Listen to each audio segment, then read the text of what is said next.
academic head of Motion J Division, NS Sir, के लिए एक बार जोरदार तालियां आप सभी की होनी चाहिए। सिस्टम आप समझ चुके हैं, सर ने आपको समझा दिया था डीस ने एकेडमिक्स के बारे में आपको ज़्यादा बताएंगे NS Sir। Thank you, sir. Good evening, all of you. Good evening, sir. How's the Josh? Hi, sir. How's the Josh? Hi, sir. Okay, तो ऑलरेडी सर ने काफ़ी आपको मोटिवेट कर दिया, बता दिया किस तरीके से क्या करना है। ऑलरेडी आप लोग सिस्टम के अंदर हैं, तो सिस्टम की काफ़ी चीज़ें आपको पता भी होंगी।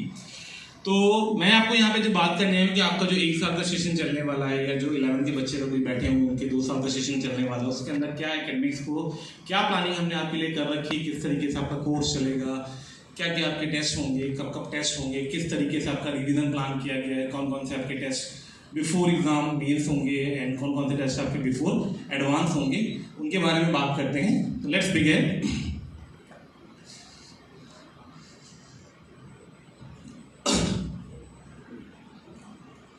ओके, तो काफ़ी बच्चे यहाँ पे ऑलरेडी बैचर में, उनको बैचेस के बारे में पता होगा। जो 13 के बच्चे थे उनके बैचेस V सिंबल से होते हैं, जो 11 के उनके P सिंबल से होते हैं।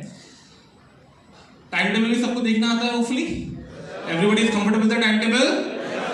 पता है ना, हर ट्यूसडे को चेंज होता है और ट्यूसडे से अपना ट्यूसडे तक का शेड्यूल, वेडनेसडे से ट्यूसडे तक का शेड्यूल चलता है। टाइम टेबल है, टाइमिंग्स ऊपर लिखी हुई है साइड में, डेज हैं ऑलरेडी आपको पता है। मैं इससे भी टाइमिंग चेंज करूँ, बस ये ध्यान रखना आपकी हर ट्यूसडे को चेंज होता है टाइम टेबल, तो इसको अपडेट करते रहिएगा। ओके, रूम चार्ट देखना सबको आता है? Everybody know the room chart. जब आपका क्लास, जैसे आप मान लीजिए अगर कोई कुछ इसमें भी 11 के बैच के बच्चे होंगे, कुछ V9 के, उनको पता होगा कि 302, 301 में या 401 में या 402 में इनकी क्लासेस चल रही हैं। तो आपके कुछ बैचेस मॉर्निंग में चल रहे हो, किसी की इवनिंग में चल रहे हो, तो रूम चार्ट आपको डेली देखना है, क्योंकि कई बार होता है रूम चेंज हो सकता है। वैसे तो आप लोग की मैक्सिमम क्लासेस द्रोणा 1 में ही चलेंगी अभी, बट आप लोग को शायद नहीं पता, तो मैं बता देता हूँ कि हमारे 2 कैंपस और आ गए द्रोणा के नियर आई हैं, एक द्रोणा 2 और एक द्रोणा 3। द्रोणा 2 कल से एक्टिव हो रहा है और द्रोणा 3 हमारा नेक्स्ट मंथ के स्टार्टिंग से एक्टिव हो जाएगा।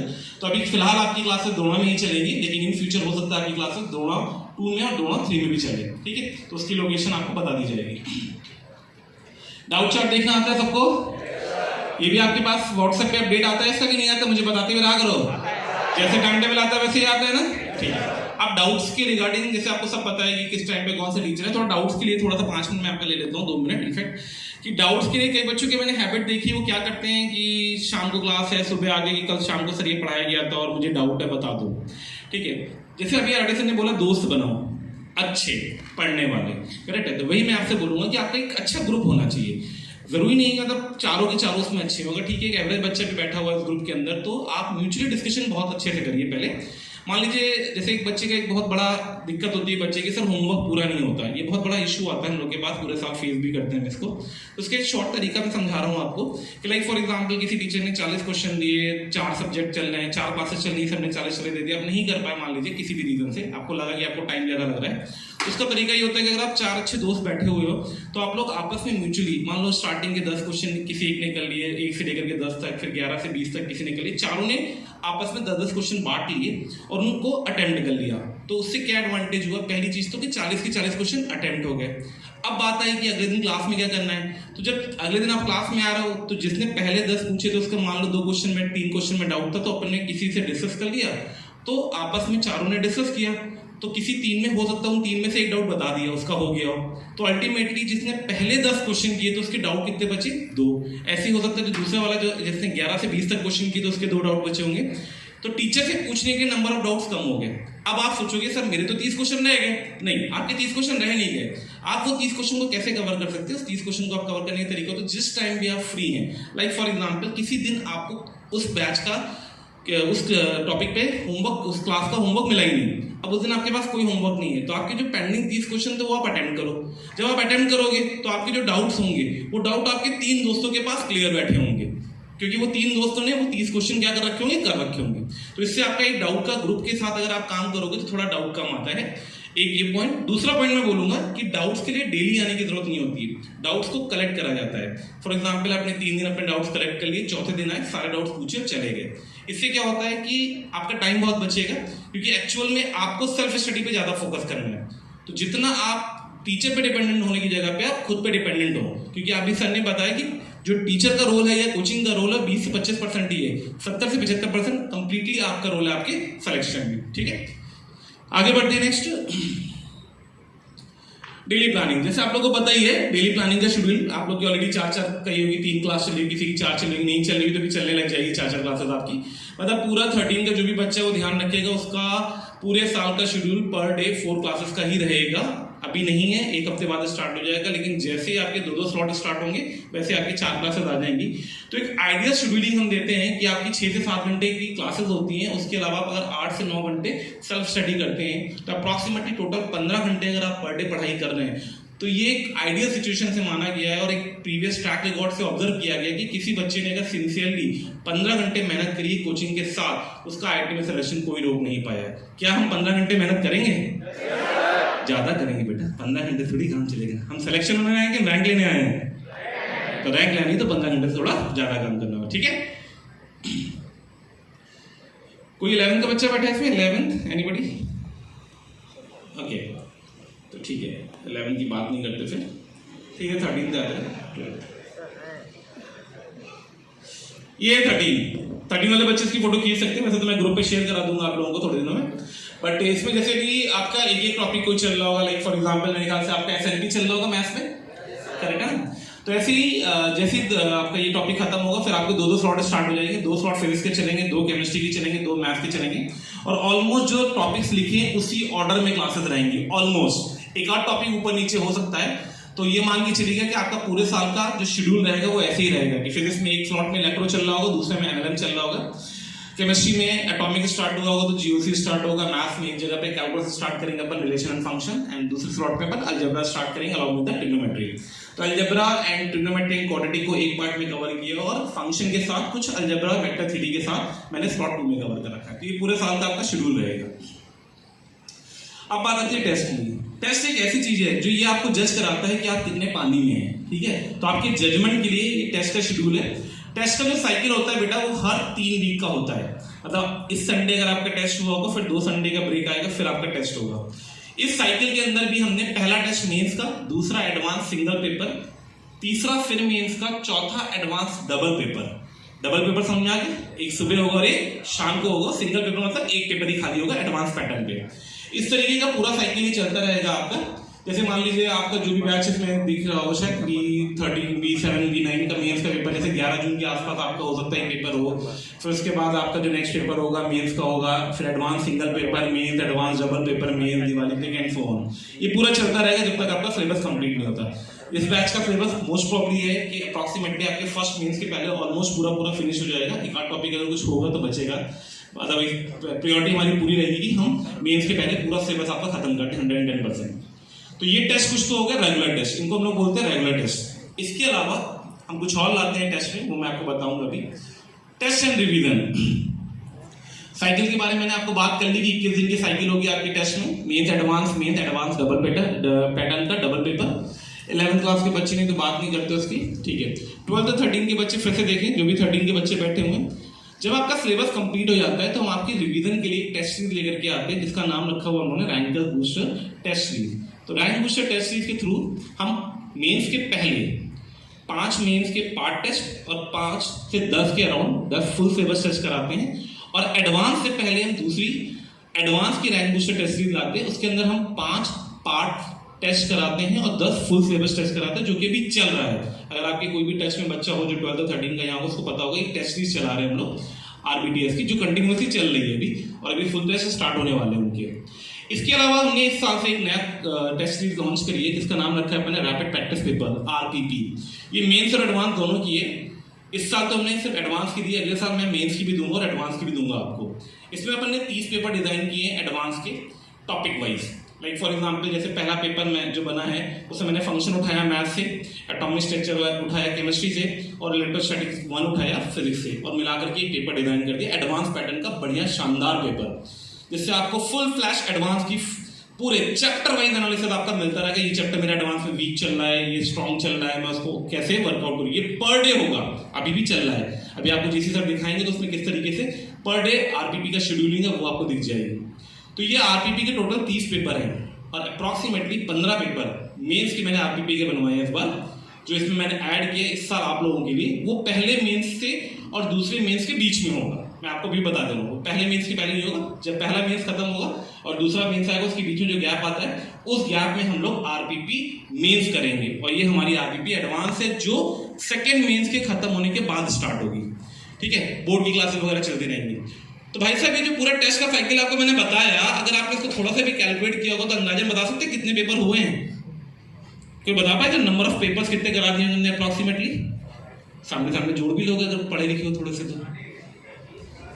30 पेपर तो आरपीपी 1 के मैंने बताया, 15 पेपर मैंने आरपीपी 2 के बताया मेंस पैटर्न के, 10 फुल सिलेबस बताया एडवांस के, 10 फुल सिलेबस बताया मेंस के, 5 पार्ट सिलेबस बताया मेंस के, 5 पार्ट सिलेबस बताया एडवांस के। कितना हुआ ये फिगर? कितना हुआ? और उसके अलावा जो आपके पूरे साल पेपर चलेंगे, रेगुलर टेस्ट जो चलेंगे, उन सबको अगर मैं मिला के बात करूं तो अप्रॉक्सीमेटली आप मानो तो लगभग 75 से 80 टेस्ट हम आपके कराएंगे पूरे साल। करने के लिए रेडी है कि नहीं? Yes sir. तो 75 से 80 टेस्ट कराएंगे, और एग्जाम कितना देना है? 1। तो हम 75 बार आपको वो चीज रियलाइज करवा देंगे जो आपको वहां पे 3 घंटे में जाके देनी है। इस चीज को ध्यान रखिएगा। अब टेस्ट तो हम देते हैं, लेकिन टेस्ट में एक बहुत बड़ा इशू आता है कि सर टेस्ट तो देते हैं पर नंबर नहीं आते। तो उसका सबसे बड़ी चीज है, दिक्कत आती है जो बच्चा हमारे पास आकर के बोलता है, तो वो याद रखिएगा अपनी दिक्कत को एनालाइज जरूर करिए। मतलब हर टेस्ट देना आसान लगता है, 9 से 12 टेस्ट दिया, उसका ऐसे बिल्कुल चौड़े होकर के घूमते, आज तो टेस्ट दे करके आए भैया, बहुत बड़ी तोप मार दी हमने, फिर शाम को जाएंगे पूरा मॉल घूम के आएंगे कोटा का। ये नहीं करना है। आपको टेस्ट देने के बाद सबसे पहली और सबसे इंपॉर्टेंट चीज आपके लिए वो ये है कि you have to be analyse your test paper by question. जिस दिन आपका ऐसा आया कि आपने क्वेश्चन, ये मैंने मान लो फिजिक्स का 5वें नंबर का मैंने क्वेश्चन इसलिए छोड़ा क्योंकि इसकी कैलकुलेशन मुझे ज्यादा लग रही है, और आपने घर पे आके शाम को एनालाइज किया और आपने देखा कि मैंने सही छोड़ा इस क्वेश्चन को क्योंकि इसकी कैलकुलेशन ज्यादा थी, मेरा टाइम ज्यादा। जिस दिन आप उस स्टेज पे पहुंच जाएंगे, विश्वास करिए मुझ पे कि आपके जो आप वर्ड बोलते हो ना सर नंबर नहीं आते, वो आपको पता चल जाएगा जितना आपने किया उतने ही नंबर आएंगे। तो इस चीज को ध्यान रखिएगा कि टेस्ट पेपर देने के बाद सबसे पहला और सबसे जरूरी काम क्या करना है? टेस्ट का एनालिसिस। और एनालिसिस के बाद आप किसी टीचर के पास जाए, चाहे वो फिजिक्स का चाहे केमिस्ट्री, सर मेरे नंबर इसलिए नहीं आ रहे या इसलिए कम आ रहे कि मैं थ्योरी में स्ट्रांग हूं लेकिन मैं न्यूमेरिकल नहीं कर पाता हूं, या मैं फॉर्मूले भूल जाता हूं, या मैं क्वेश्चन देख के डर जाता हूं, क्वेश्चन इतना बड़ा देखा तो मुझे तो डर गया, मुझसे होगा ही नहीं। इस सारे रीजंस को प्रॉपर लिखना है आपको। ठीक है, तो टेस्ट सीरीज के थ्रू आपका पूरे साल मस्त आपको टेस्ट देना है, उसकी टेंशन आपकी नहीं है, वो हमारी है। आपको क्या करना है? सिर्फ पढ़ाई अच्छे से, आपका टेस्ट हम कंटिन्यूअसली करवाते रहेंगे। ये भी आप लोग के मोबाइल पे होगा सबके? मोशन लर्निंग ऐप है कि नहीं, डाउनलोड करा है कि नहीं? ठीक है, तो उसके बारे में जेसी सर आपको डिटेल में और बता देंगे। ये पेरेंट्स के लिए, जो भी पेरेंट्स हैं उनको आइडिया नहीं है तो मैं बता देता हूँ, SPR करके वो वेबसाइट पे भी लॉगिन कर सकते हो और मोशन लर्निंग ऐप पे भी आपको दिख जाएगा। स्टूडेंट का roll number, date of birth डालेंगे तो आपको बच्चे का रिपोर्ट कार्ड टाइप की चीजें आती है। रिजल्ट ट्रैकिंग इसको हम बोलते हैं। ये पूरा रिपोर्ट कार्ड होता है जिस बच्चे ने भी टेस्ट दिया, उसके कौन से किस टेस्ट कब हुआ था, टेस्ट उसने दिया है कि नहीं दिया है, फिजिक्स के, केमिस्ट्री के, मैथ्स के क्या मार्क्स है, उसकी ओवरऑल रैंकिंग क्या है, उसकी ये ऑल इंडिया रैंक क्या आ रही है, कितना परसेंट उसका हाईएस्ट गया है, क्या रेशियो चल रहा है, वो करंट क्लास में क्या स्टेटस चल रही है, उसकी बैच में क्या स्टेटस, पूरे अपने 13 के बैच में पूरी स्टेटस क्या चल रही है, सब पूरा रिजल्ट उसको मिल जाएगा। जैसे भी आरडी ने बताया पीटीएम के लिए, तो जिस समय पीटीएम होगी उस समय पेरेंट्स के हाथ में यही चीज होगी और हम भी बच्चे को इसी से जज कर पाते हैं कि भाई सारे बच्चों को एकदम से एनालाइज कर पाना बहुत दिक्कत होती है। तो इसलिए हम रिजल्ट के बेसिस पे बच्चे से बात करते हैं और पेरेंट्स के लिए और टीचर हमारे लिए दोनों के लिए कंफर्टेबल होता है कि इस रिजल्ट के थ्रू हम बच्चे के ट्रैक रिकॉर्ड को ऑब्जर्व कर लें। ओके, बात आती है स्टार बैच की और नॉट बैच की। कई लोगों को शायद पता होगा कि अपन 20 से 100% सेलेक्ट होता है। आइडिया है आपको? मोशन का 20 स्टार बैच 100% सिलेक्शन देता है, ठीक है। और इस साल से मतलब लास्ट ईयर से हमने वी नॉट बैच भी स्टार्ट किया था, जिसका बहुत ही शानदार रिजल्ट मेंस में आया है और हमारी एक्सपेक्टेशन है कि एडवांस रिव्यूज बैच से मोर देन 80% बच्चा सेलेक्ट होगा। तो ये जो 2 बैचेस हैं, ये बैचेस हम इसलिए बनाते हैं, उसका रीजन बताते हैं। ऐसा नहीं कि हम नॉर्मल बच्चे पे ध्यान नहीं देते, खाली पे ध्यान देते। मोशन का ध्येय है हर बच्चा सेलेक्ट हो। मोशन का ध्येय हम सिर्फ टॉप रैंक के पीछे नहीं भागते, हमारा ये कर्तव्य बोल दीजिए या हमारा ये डेडिकेशन बोल दीजिए कि हम ये सोचते हैं कि जो भी बच्चा हमारे पास आ रहा है, हम अपने एफर्ट्स और उसके एफर्ट्स के साथ इस सिचुएशन में उसको पहुंचा दें कि वो सेलेक्ट हो जाए। रैंक ऊपर नीचे हो जाती है, इट्स ओके फाइन, उसके लिए हम नहीं बोलेंगे, बट हाँ फिर भी कुछ ऐसे बच्चे हमारे पास आते हैं, चाहे वो मैं 13 की बात करूं, 12 की बात करूं, 11 की बात करूं, उनके ट्रैक रिकॉर्ड्स बहुत अच्छे होते हैं। जैसे भी आरडी ने बताया कि कुछ बच्चे होते हैं जन्मजात पैदा ही होते हैं, कि क्या वो रोते नहीं है, वो क्या बोलते हैं, इंजीनियरिंग के बारे में बोलते हैं, ठीक है। तो उस कंसेप्ट पे अगर हम बात करें तो कुछ बच्चे होते हैं जिनके ट्रैक रिकॉर्ड्स बहुत अच्छे होते हैं, जिनको हमको थोड़ा सा सेपरेट करना पड़ता है। तो ट्रैक रिकॉर्ड का क्राइटेरिया होता है आईएमपी बैचेस का टेस्ट होते हैं, इंटरव्यू कंडक्ट होता है उसके बेसिस पे, या फिर उसने ओलंपियाड, एनटीएससी, केवीपीआई इन सब में कोई अचीवमेंट ले रखा हो, या फिर अब क्योंकि आप 13 के मैं 13 की बात कर लेता हूँ, वी स्टार बैच कैसे बनता है। वी स्टार बैच हमारा बनता है मोस्ट प्रॉब्ली आईआईटी सेलेक्टेड्स का, मोस्ट प्रॉब्ली लाइक आईआईटी में 10,000 रैंक आई, किसी की 8,000 रैंक आई, उसको लगा कि नहीं मेरे को तो और अच्छी रैंक चाहिए, कंप्यूटर साइंस ही चाहिए उसको आईआईटी का बॉम्बे में, तो ऑब्वियस सी बात है फिर वो दोबारा ट्राई करता है। तो मोस्ट ऑफ द स्टूडेंट्स हमारे जो होते हैं 20 स्टार वो आईआईटी सेलेक्टेड ही होते हैं, या फिर कुछ ऐसे बच्चे होते हैं जिनका मेंस का परसेंटाइल बहुत अच्छा होता है, लाइक 99.95 आ गया, 99.7 आ गया, उन्होंने आईआईटी दिया पर उनका एडवांस उतना अच्छा नहीं हुआ उनकी एक्सपेक्टेशन के अकॉर्डिंग, तो वो रिपीट करते हैं। तो इन सारे बच्चों को लेकर के हम वी स्टार जनरेट करते हैं, जो हर बार आईआईटी के रिजल्ट के बाद बनता है। जब इस साल भी आईआईटी का पेपर होगा, उसका जब रिजल्ट आएगा उसके बाद हम वी स्टार बैच फॉर्म करेंगे, ठीक है। लेकिन वी नॉट बैच जो इस बार हमने प्लान किया था, जिसके अकॉर्डिंग हमने उसको बनाया भी था, वो मैं आपको भी शेयर कर दे रहा हूँ। थर्ड पॉइंट अगर आप ध्यान से पढ़ेंगे तो उसमें एक लाइन लिखी हुई, your hard work and consistent weekly test performance have the option to switch from regular batch to the star and not batches. तो आपके पास इस बात की अपॉर्चुनिटी है कि आप क्या स्टार में या नॉट में सर हम जा सकते हैं। जैसे लास्ट ईयर में हमने कुछ अच्छे बच्चे रेगुलर बैच से उठा करके स्टार में शिफ्ट किए हैं, इस बार भी हमारी प्लानिंग यही है कि कुछ अच्छे बच्चे रेगुलर बैचेस से उठा करके हम स्टार में शिफ्ट करेंगे और नॉट बनाएंगे। इसका क्राइटेरिया जो मैंने अभी प्लान कर रखा है वो भी मैं आपको बताता हूँ। अभी आपके पास एक गूगल फॉर्म आ जाएगा थोड़े दिनों में, उस गूगल फॉर्म को भर करके कुछ क्राइटेरिया उसमें मेंशन होंगे कि you have some little bit percentage criteria होगा आपका बोर्ड का, आपके जेईई मेन से कुछ परसेंटेज क्राइटेरिया होगा, एज वेल एज आपकी जो टेस्ट में परफॉर्मेंस चल रही होगी, जो रेगुलर टेस्ट अभी आपके होंगे मेंस एडवांस, इनके बेसिस पे जो भी आपकी परफॉर्मेंस चल रही है उस परफॉर्मेंस के बेसिस पे हम आपको उठा करके नॉट में शिफ्ट करेंगे या स्टार में शिफ्ट करेंगे। अब इसका एडवांटेज क्या होता है, पहली चीज तो यहाँ पे आपको कंपटीशन मॉडल रिलेटिवली थोड़ा सा ज्यादा मिलता है। यहाँ पे आपको खुद लगेगा कि हम टीचर ने क्लास में क्वेश्चन लिखा और 10-20 बच्चा बैठा हुआ, 20 से 18 बच्चों ने सॉल्व कर लिया, आपने नहीं किया तो आपको तुरंत लगेगा नहीं यार मुझे भी करना है, तो आप हार्ड वर्क ज्यादा करते हो। क्या बेनिफिट्स होते हैं वो पॉइंट्स यहाँ पे लिखे हुए आप देख सकते हैं कि benefits of these batches are mentorship by the HOD and directors. Directly हम लोग ही इस बैचेस को मेंटर करते हैं, प्रॉपर्ली लिस्टिंग करते हैं, उनका फुल डे का शेड्यूल मैं आपको बना के देता हूं। जैसे भी मैंने ए स्टार का बना के भेज रखा है, 7:30 मॉर्निंग से लेकर के शाम को 7:30 तक का उनका शेड्यूल रहता है कि वो 7 बजे उनकी क्लास शुरू होती है। चाहे वो सेल्फ स्टडी होगी तो भी मैं लिख करके उनके टाइम टेबल में देता हूँ। नेक्स्ट टाइम के आपको किसी क्लास में दिखा भी दूंगा उनका टाइम टेबल कि उस टाइम टेबल के अकॉर्डिंग कि वो इस समय सेल्फ स्टडी करेंगे, इस समय फिजिक्स पढ़ेंगे, इस समय टेस्ट देंगे, इस समय केमिस्ट्री पढ़ेंगे, इस समय उनकी फिजिक्स की क्लास होगी, इस समय उनकी मैथ्स की क्लास होगी। पूरा शेड्यूल पूरे वीक का उनका फिक्स रहता है। 7 बजे सुबह आते हैं वो, 1:10 से वो वापस जाते हैं। अगर उसी हॉस्टल में रह रहे होते तो लंच के लिए जाएंगे, 2:15, 2:30, 2:20 तक वो वापस आ जाते हैं। 2:20 से फिर से उनका शेड्यूल स्टार्ट हो जाता है। ये पूरे वीक का उनका फिक्स शेड्यूल रहता है जो पूरे साल चलता है। ये एडवांटेज होता है इस बैच में। वीकली एडवांस पैटर्न का टेस्ट होता है। इनके जो शेड्यूल बना होगा शेड्यूल के अंदर आपको दिखेगा कि कई जगहों पे क्लास टेस्ट लिखा होता है, कई जगहों पे क्विज़ेस लिखी होती हैं। ये हर हफ्ते होती है उनकी। एडवांस पैटर्न का पेपर आप बोल सकते हैं उसको कि उनका हर हफ्ते एक एडवांस पैटर्न का पेपर होता है, जो भी सिलेबस खत्म हो चुका होता है उसका पूरा। लाइक फॉर एग्जांपल आज मैं अगस्त में सितंबर में जाकर के अगर एडवांस इस बैच का टेस्ट कराऊंगा तो उसमें अप्रैल से लेकर के या मैं बोलूँ जुलाई से लेकर के अगस्त के एंड तक जितना पढ़ाया गया उस सबको मिला करके क्विज जनरेट होती है। ठीक है, एक्स्ट्रा प्रैक्टिस मटेरियल। अब एक्स्ट्रा प्रैक्टिस मटेरियल क्यों दिया जाता है उसका रीजन सुनिए। भाई मैंने किसी बैच में 40 क्वेश्चन होमवर्क में दिए, मैंने बोला बेटा कल सुबह जाऊँ आना और 40 क्वेश्चन करके आना। जब मैं पहुंचा तो मैंने पूछा डाउट बताओ, तो बोलते सर 2 डाउट, बाकी सब हो गए। हाँ सर हो गए। मैंने कितनी देर में हुए, तो बोलते सर 1.5 घंटे में हो गए। तो मैंने बोला फिर क्या किया, सर हम तो फ्री थे, हमारे पास तो कुछ था ही नहीं करने के लिए। इसलिए हम रेगुलर बैचेस में जो भी हम आपको मटेरियल प्रोवाइड करेंगे, मॉड्यूल, डीपीपी, वो sufficient, even more than sufficient होता है, उसको तमीज से करते हैं। इन बैचेस के बच्चे थोड़ा सा जल्दी कर लेते हैं तो उनको हम थोड़ा सा एक्स्ट्रा मटेरियल प्रोवाइड कराते हैं थ्रू क्वेश्चन बैंक्स हो गए, क्लास टेस्ट हो गए, होम टेस्ट हो गए, इन तरीके के मटेरियल प्रोवाइड कराते हैं। Early course completion provides more revision and practice time.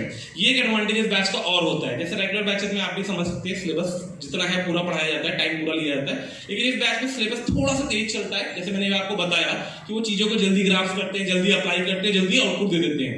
तो इन बैचेस का सिलेबस भी बहुत जल्दी कंप्लीट होता है। जैसे मैं 12th की बात कर रहा हूँ तो 12th का स्टार बैच अभी चल रहा है, उसकी प्लानिंग हमारी है कि 15 सितंबर तक उनका सिलेबस खत्म हो जाएगा। 15 सितंबर से लेकर के जब तक मेंस नहीं हो जाता तब तक उनका 2 बार रिवीजन करा देंगे हम लोग. These are the advantage of these batches. तो अगर आपको लगता है कि you have the capabilities to shift from regular to the not और star batches, you should have to be work harder. सिर्फ आपके पास तो सिर्फ एक ही सब तरीका है इस बैचेस में जाने का, वो है वर्क हार्डर. करेंगे कि नहीं करेंगे?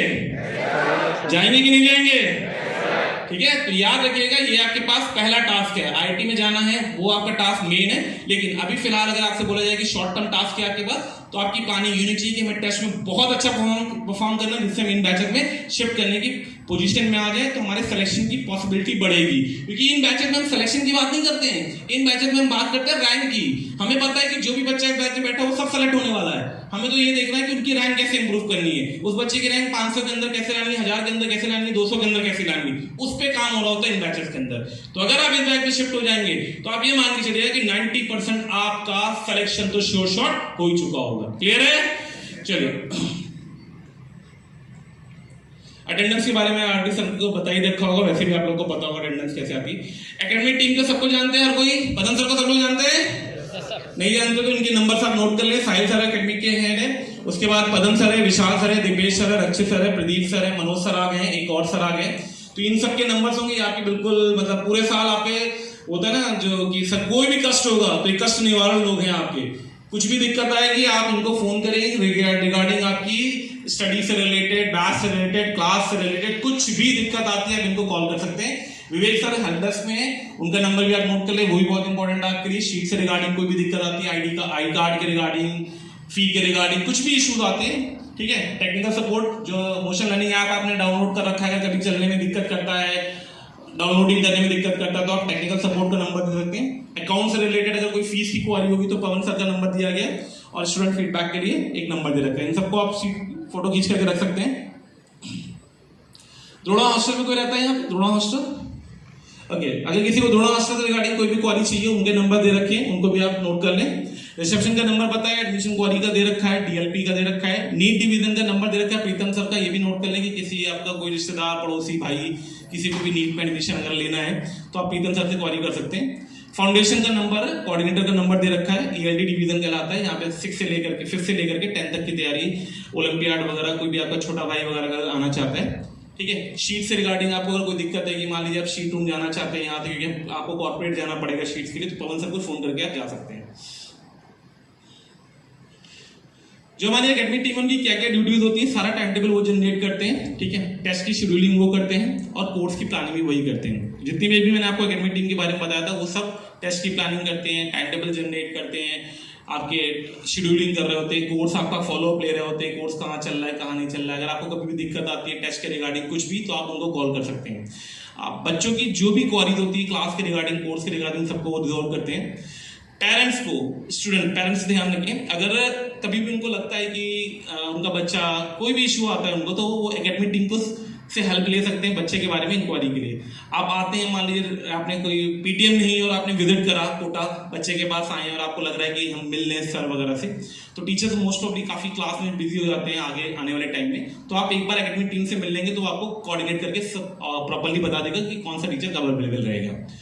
स्टूडेंट का डिसिप्लिन मेंटेन करना उनका काम होता है. काउंसलिंग करना बच्चों को, कई बार बच्चों को दिक्कत आती है, उसकी काउंसलिंग वो करते हैं.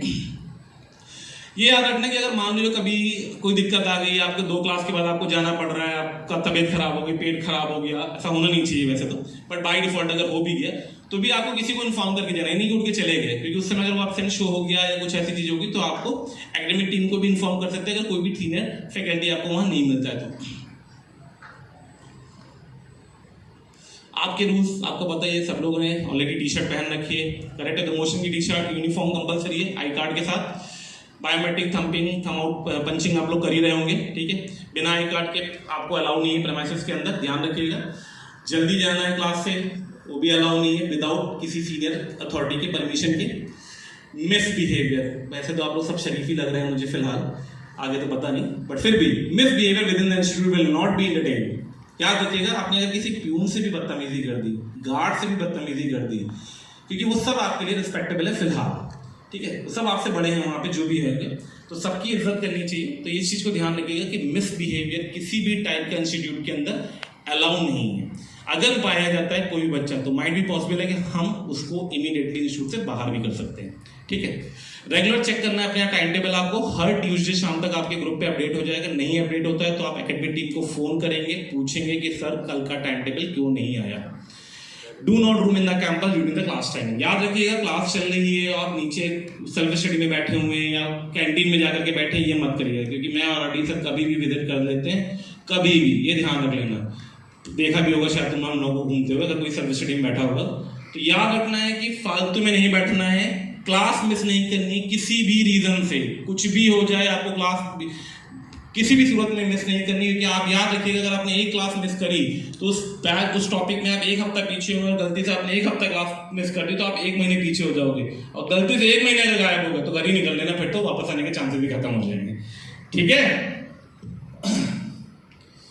बाकी तो टाइम टेबल आप लोग के ग्रुप पे आ चुका होगा, इस वीक का टाइम टेबल तो होगा ना आपके पास। चलिए तो होपफुली सारी चीजें हो गई। Thank you so much and best of luck. Thank you so much, sir.